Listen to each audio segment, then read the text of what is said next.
Hi, my name is Mariah, and in this recording I'm going to talk about the Scientist-practitioner model based on the article by Jones and Muir from 2007, and I'll connect it to my own goals, interests within behavior sciences.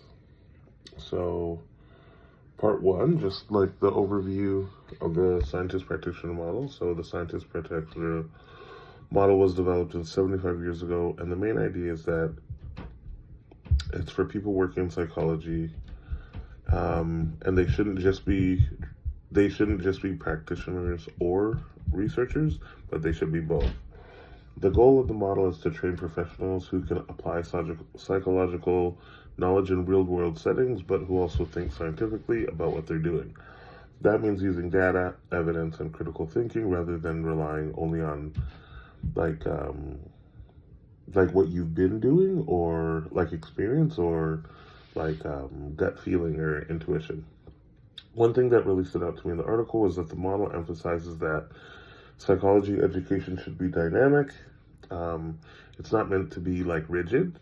Instead, professionals should consistently continue to learn, challenge themselves, question, and adapt their practice to like new research strategies and new ideas. The article explains that the model is built around integrating science and practice, not treating them as two separate things.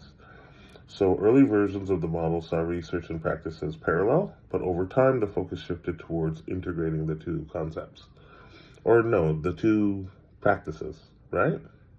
That means that assessment, intervention, and evaluation should all be informed by the scientific method. Yeah. So basically, hold on, I lost my place. Jones and Muir also described the three main roles within the Scientist-practitioner model as the researcher, consumer of research, and the empirical evaluator. So the researcher basically conducts experiments and interventions like experiments, and then takes all the data and kind of makes sure that they're on the right track in a way. Developing hypothesis and testing whether interventions are actually working. Then the consumer is expected to stay informed and stay up on all the new stuff, all the new trends that everybody's coming up with based on what they're doing. This ensures the inventions are supported by reliable and valid research rather than outdated or unsupported methods. To me, I kind of look at that like that's why the language has changed over time.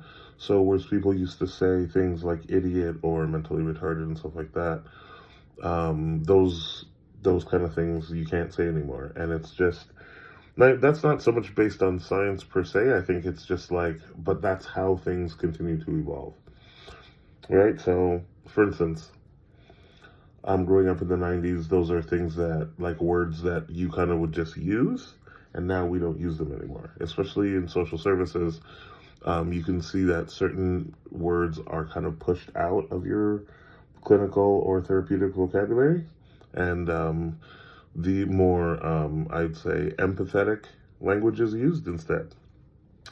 So the third role is empirical evaluator, which focuses on evaluating outcomes.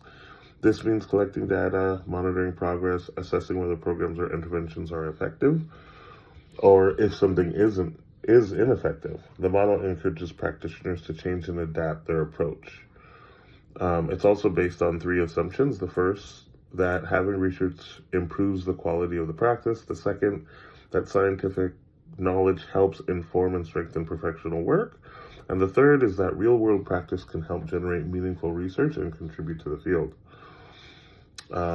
So it's like, overall, it's supposed to be ethical, reflective, and evidence-based, right? So it can kind of continue to be informed by excellence, I guess. Like, you want it to have it to be something that grows over time and gets better and better and better, and that's how they do it, essentially. So so part two is making like a personal connection. So when I think about my own career in behavior services, it fits kind of like in the way that I see myself in the field. So in the immediate, I see myself working with inmates because that's what I do now. So this population has complex virtual and mental health and social challenges. So it's important to support that the support is provided in a thoughtful, ethical, and effective way. Using the scientist-practitioner model in these settings would mean taking the time to assess behavior properly, collect data, and choose interventions that are supported by evidence, right? So instead of just doing like what everybody else is doing, you want to be informed on why you're doing it. So you have behavior therapists come in, you talk to like all the other services like social workers, psychologists, psychotherapists, and things like that, and figure out like the plan, like safety plans and things like that while you're in the field.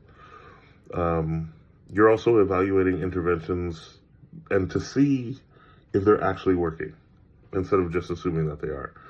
Looking further ahead, I hope to eventually be a psychotherapist. In that role, I would use the scientific model to guide my practice in a way that I want to ensure that the approaches that I'm developing for my clients are evidence-based and always reflecting on the outcomes, right? And adjusting my work to best support my clients. I'm especially interested in the parts of the model that focus on assessment, data collection, and evaluating progress. I like the idea of being able to clearly see whether an intervention is working and using that information to make better decisions. While I'm less interested in conducting formal research studies, that doesn't really seem so important to me. I do see myself strongly engaging with research as a consumer, staying informed by current research and best practice is something I see as a responsibility to be like a good psychotherapist. Overall, the scientist-practitioner model aligns closely with my values around accountability, ethical practice, and continuous learning. One of the things that I was kind of wanting to look at is I'm a facilitator, and what did I notice among my cohorts is, now this could just be coincidental, I don't know, but one of the things about data analysis is that this is probably a way that I can find out, is that when I give my guys personality tests, the majority of them have the same personality as I do. They're commander personality types. So I'm kind of interested to see how those things align. So in closing, the scientist-practitioner model is relevant today, especially for us as students in this class. It encourages us as professionals to combine science and practice, think critically, and make decisions based on ethics and scientific evidence. For me, it provides with a solid framework of working, better with the clients that I have, and eventually as a psychotherapist, it's a model that I could see myself relying on throughout my career. Thank you very much.